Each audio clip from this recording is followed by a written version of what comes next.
Hey everyone, welcome to Talks with Mama Chris. My name is Christine Richardson and I am your host, and I'm really delighted that you decided to join us. This is our first episode. We're really excited.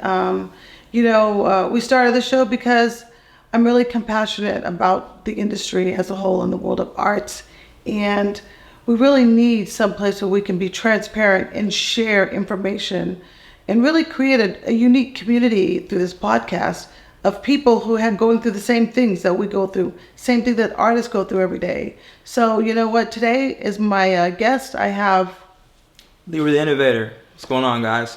Yeah, he's an artist too, and he's here because he's going to help us gain additional insight around the different topics. And he's my co-host. Hey, Leroy, introduce yourself. Let the audience get to know you. Yeah, absolutely. Hello, guys. My name is LeeRoy The Innovator, and today I'm here with my mother, who is starting her own podcast, and I'm excited to be here. I've been an artist for about 10 plus years. Also been an entertainer, doing things like sports broadcasting, interviews myself. So it's great to be here, see my mom try to do something, or not try, but actually do something and to be a part of it. So it's a little bit about me. Thank you. Of course. Well, should we show them that clip? Yeah, let's pull up the clip. Because we want to share things that we discover on this station. We want to share things that are going to be meaningful. And we saw this clip and I thought it was really interesting. The Williams sisters was told what to do since they was 3 or 4 years old, became the greatest tennis players in the world. Tiger Woods was told what to do since he was a kid, became the greatest golfer. Floyd Mayweather, since he was 7, was told what to do, became the greatest boxer the world's ever seen. Michael Jackson was told what to do and became the greatest entertainer that's ever lived. My point being is I think that when people are given direction, their achievement in life is a lot better than having so much free time on their hands. I feel it. Yeah, and having said that, that's what we're really all trying to do, is help people with whatever journey they're going through, right? And sometimes do you feel like it's really hard to get people do they come to you for advice? And it's really hard for them to follow advice or just to do what you're explaining to them to do, and they come back over and over. Yeah, I mean, definitely as an artist, I think sometimes it's hard for people to take advice from others depending on their vision, right, for their success. Some people don't have the same vision, right? Like if you wanted me, per se, to stay in school, and I stayed in school because I saw the vision, right? But somebody might say, no, I'm going to drop out and get tats on my face, because that's their vision for success, right? So I think it can go a lot of different ways. But for most artists nowadays, who are they getting this, these instructions from, right? You have to look at, where am I getting this game from? Because the music industry is a shallow place to be in the first place, right? So you want to make sure that whoever you're working with, whoever your mentor is someone you can really trust. So not even a lot of people have people they can trust to begin with, right? So I think with Michael Jackson and these and Beyonce, right, who have been coached by their parents, they have a special relationship with the kid where they value not only the vision that they have for their kid, but they also probably listen to the kid a certain amount as well, to the point where they would want to do what they say, or maybe they didn't. But I'm sure there's a lot of different reasons why it wouldn't work out if they didn't have a good mentor, but how it could work out if their mentor was a great mentor. Yeah, I think that artists really kind of go back and forth, right? Because like on one hand, they come to you and they say, oh, I really need some help. I really want to do this. And they tell you exactly what they want. And then, they go a month or so and you say, okay, I gave you X, Y, and Z. And they come back and we say, did you do that? What did you think? And they make up different excuses why they didn't. And I've heard that so many times because I'm a coach to a lot of different people. Right. And I would really like to, see what could we do differently to help people get on the right path. Because don't you feel like sometimes people just waste time? Yeah. I mean, it's a time. Wait, what? I'm guilty of it too, Mama. I'll tell you right now, I'm guilty of wasting time. And, a lot of the time, sometimes it's fear of failure. Sometimes they don't want to try to jump out and just, see what happens. Sometimes they're scared to fail, or people don't believe in themselves, like you believe in them, right? So they won't have the courage to take those steps sometimes. What about you though? Have you ever felt like you waited before and time has just passed you by? Or I'm guilty about procrastinating on some things, definitely. Definitely. Maybe not the artistry, but self-love sometimes is definitely my thing because I work a lot. So Yeah. you know what I mean? So you definitely work a lot. You're a workaholic. You be in there. Get it done. So, but I get it though. I get it, and I definitely can seek advice. And I've definitely heard a number of times you need to get more rest. And do I listen? No. See, yeah, Straight up. That's real talk right there. And I go back and say, oh, the other day I was driving and I totally couldn't remember where I was going. I was driving down the freeway and I'm like, oh, I didn't remember where I was going. And someone says, oh, you're not getting enough rest. That's it. Mm-hmm. So I see now that you position like that, it makes a lot of sense. Yeah. Yeah, very interesting. I didn't think about it when I first saw that video clip, but I guess we need to be a little more understanding to see what causes other people not to do that. Yeah, some kids also just don't believe that their parents know what they're talking about. Like, what do you know? If I'm trying to be good in this, right? Like, Michael Jackson's dad must have known something. I think wasn't he doing something musically before Michael Jackson was? If I'm not mistaken. I think so. He was. He was, yeah. But so if someone knows what they're talking about, it's best to listen to them, right? That's what I would tell the viewers. Like, if you could find a good mentor, find somebody who actually does know what they're talking about, to seek the help out, because they'll put you in a place where ultimately you wouldn't have gotten to by yourself, right? Yeah. What do you think about the bridge gap? Bridging that gap, because a lot of times the mentee, right, is younger, and then you have a mentor who's a lot older, more mature. What do you think about that, gap in age? Why some people say, well, you just don't understand because, you're old, or you don't know where I'm coming from. Times have changed. And, what do you think about that? Yeah, I mean, I have several. I have 5 mentors, right? So, and they're all much older than me. But I think the thing about it is finding those similarities, because, there's things that you can see eye to eye with people who are different ages with you in, there's things that you might find interesting together, like a sport, or, just the way a belief system, the way you treat people. There's things that you can connect on that may not be that same strategic level of thinking, right, that they might have over you. But you can find similar interests, find things to talk about, and that can ultimately help bridge the gap from where you are to where you want to be, which should be where your mentor's at, at this point. What kind of advice could you give people? You're an athlete, so, you went to school, you played basketball, football, got your scholarship on football to go to school, right? So you're an athlete and an artist.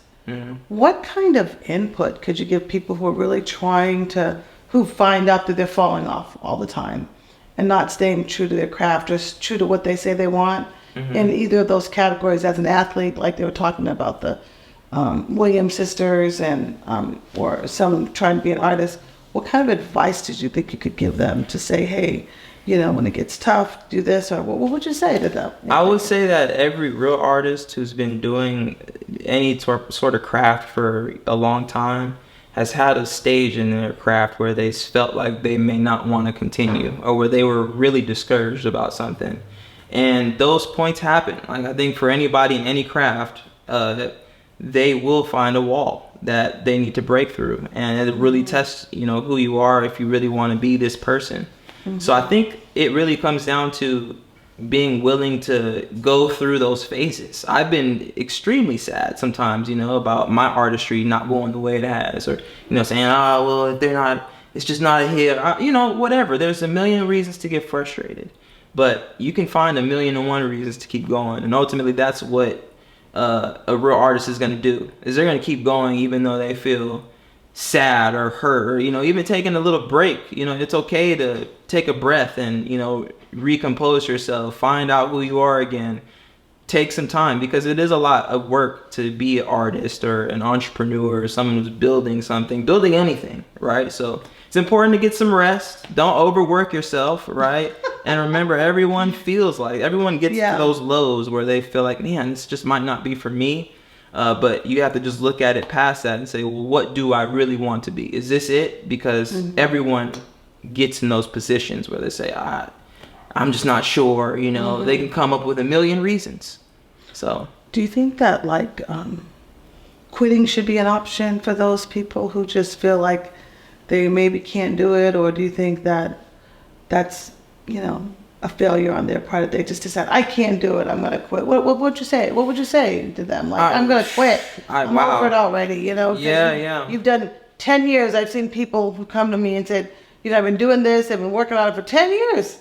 And this is what their dream. And then they say, oh, I'm just quitting. It's never gonna work. Yeah, no, I wonder what happened. What happened, you know? So when I was in karate as a kid, I was taught that quitters never win and winners never quit.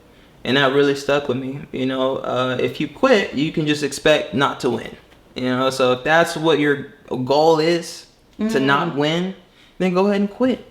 That's the sensible option. Like, okay, well, I don't want to win here anymore, so I'm gonna quit. But typically, you know, if you start something, there's a reason why you started it, and it was probably to win in whatever you started. So quitters never win. Yes. And winners never quit. Yeah, how old were you got your black belt? You were 6, 7 years? Yeah, I was young. I was like 8 years old. It was crazy. Yeah, I remember that time. Yeah, thank you for putting me in karate, Mama.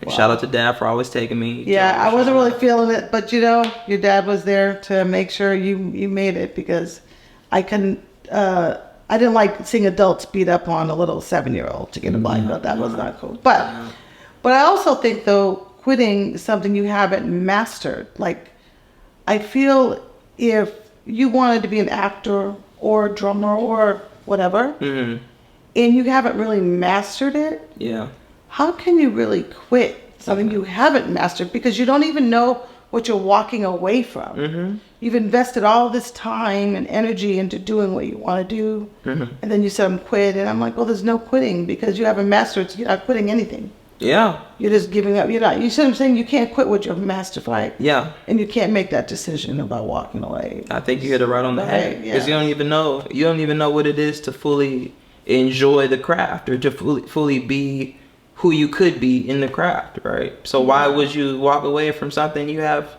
you know, no knowledge of, where it could have been good? Yeah. Let's share something about the mentors. So, like, you know, we've been talking about the mentees and, you know, the people being mentored. Yeah. What can we share that's really great that we can help mentors continue to encourage the people coming to them? Because that's a whole nother craft, right? It's like to say, well, I know, you know, I have a cell phone, they're calling again, well, they didn't do what I told them to do, so I'm not going to answer that call right now. Or, you know, knowing that they might really need help that time, you know, maybe they really did. Or not just turning our backs towards the people, you know, who need help, and trying to do a little bit better just because we don't maybe understand all the circumstances. You know, what can we share? Like, do you have anything that we can share with people who do the mentoring? I feel like just the fact that they're a mentor already is significant. It could be very significant if they took that role seriously, to have impact on whoever they're mentoring. So I feel like if you're a mentor, try to always make yourself available. You know, as often as you can. I know you're probably very busy. Like, none of my mentors came up to me and was like, let me mentor you. I had to go and find the people who I wanted to work with and try to help grow, you know, whatever I'm trying to grow, which is just my finances, right? I'm just trying to figure out how to be the best money person that I can. And not only that, but then also with my job, or, you know, things that I do on the side, right? You work with people who are going to help you grow. So for the mentors, I would just say, try to just not be too technical all the time. Ask the mentees how they're doing. Sometimes mentees, you know, might be going through something. Maybe that's why they didn't complete what they asked of you. But there's a lot that mentors can do, I guess. You're a mentor to me, right? So, I mean, I guess you might be able to speak to this more, because I don't have a lot of mentees under me. So what would you say is some things that, you know, they could look out for, they could do better? I feel like, first of all, mentors shouldn't make it so difficult. Like, you don't have to go to school to be a mentor. You know, you just have to have a good heart and solid advice and have unconditional advice, right? Because judgment for anyone when they're coming to you for some mentoring could just kill the game. Oh yeah. Because that's the last thing a mentor would want to do is say, oh, well, you know, that's not good. You're never going to make any money doing that. That's not even a good dream or a good thought. You know, that's like choking. That's a choke chain, right? Like if someone's coming to you. So the best thing you could do, one of the key things I would say, is to really be understanding, be a good listener. And listening, when I say that, I'm not saying while I'm talking or while they're talking, be so anxious to say something that you're not even listening to them. You're thinking of the comeback. Don't be thinking about the comeback. Listen to what they say and validate what they're saying, regardless of how you feel. Validate what they're talking about. Then go into your feedback, whatever that might be. But just to be that really great listener to really help make sure that they understand, because you'll turn them off. They don't even want to talk to you in a minute because they won't want to. They'll say, you didn't listen to me. Period. No, definitely listening, I think, is a great skill for men to have, for sure. And then sharing your experiences. Don't try to come off perfect. I know that mentees also, when they come to you for advice, they're looking at you as someone who has done it all, or that you've been through it, or that you're perfect in that area. That's why they're coming to you, because they feel like you've been through that. But I feel like being a person who's transparent, saying, you know, I get it. I've done X, Y, Z. I'm not perfect. I, you know, didn't come home when I was your age and got in trouble when I was younger. And I was just like you. So guess what? You're not crazy. You're not crazy. You remember talks that we used to have. Of course. You're not crazy. It's okay. We're going to get through it together. I'm going to be here to help you. Just let me know where we're at and be honest. And then you can almost work through anything, right? I think so. I feel like, you know, another thing a mentor can do is try to dumb it down a little bit. You know, like you were saying, don't you know, make it too hard on them. Like, I feel like if you could explain whatever they're trying to get to, try to break it down. Don't make it sound so difficult. I think I'll just agree on your point of don't make it seem impossible, because we see people making more money than us. We see, you know, this, that, and the third, and we think, you know, they're thinking 10 times harder than us, when the reality of it is just, you know, a couple small changes, right? So tweaking. You know, so I would say don't make it seem impossible to your mentee. Whatever they're trying to get to. And, you know, to that also, I think that, like, being more mature, right? I feel like I like mentoring the younger generation, because that younger generation helps keep me young, and it helps me stay in touch with everything that's going on. Like, just even sometimes talking about, you know, the followers versus the fans versus real, like, or TikTok, all that. You know, if it wasn't for me being able to have dialogue with some of the people that I mentor, I wouldn't even know anything about that. I wouldn't know anything about that, right? So mentoring the younger generation is really great for me, because it keeps me abreast of what's going on. And then it's helping me understand, even for instance, the podcast, it's helping me understand other ways that I can be more current with where we are with digital marketing and digital, you know, information. You know, a lot of kids younger than I am, people younger than I am and everything, they're doing podcasts, right? So that's just a new way to share information. But if it wasn't for me engaging, I would never know. So I think people come to me for mentoring. No, definitely. You could learn a lot as a mentor from your mentee, and I didn't even think about that. But, you know, that's how you stay in the game. It's like you said, you know, it adds to your longevity. It adds to your knowledge base as a mentor. So you're able to do a lot.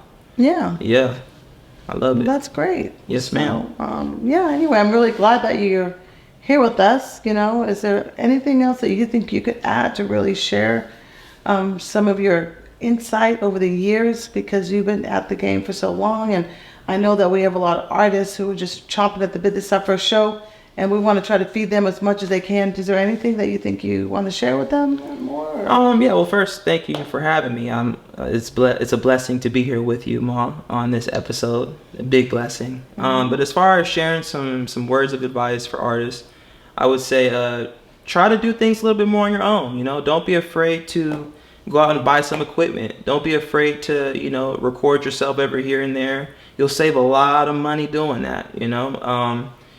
One of my biggest hurdles as an artist was trying to, you know, get videos done, right? And trying to do everything on my own. And it's like, yes, you can do videos on your own. You can do certain things on your own, but some things are good to outsource. But I would say do as much as you can on your own and outsource the bare minimal. So that way you're saving with your finances and you're maximizing your dollar, because that's the biggest hurdle I think for any artist is like, where is the money going to come from to do all of this stuff? And the truth of the matter is coming out your pocket. You have to figure it out. So get a job. That's another piece of advice I have for artists. Get a job, right? And unless you pop off as an artist, you know, when you're young, you don't need to work. That's cool. We get it. But, you know, find stability before you really try to become what you think you want to be.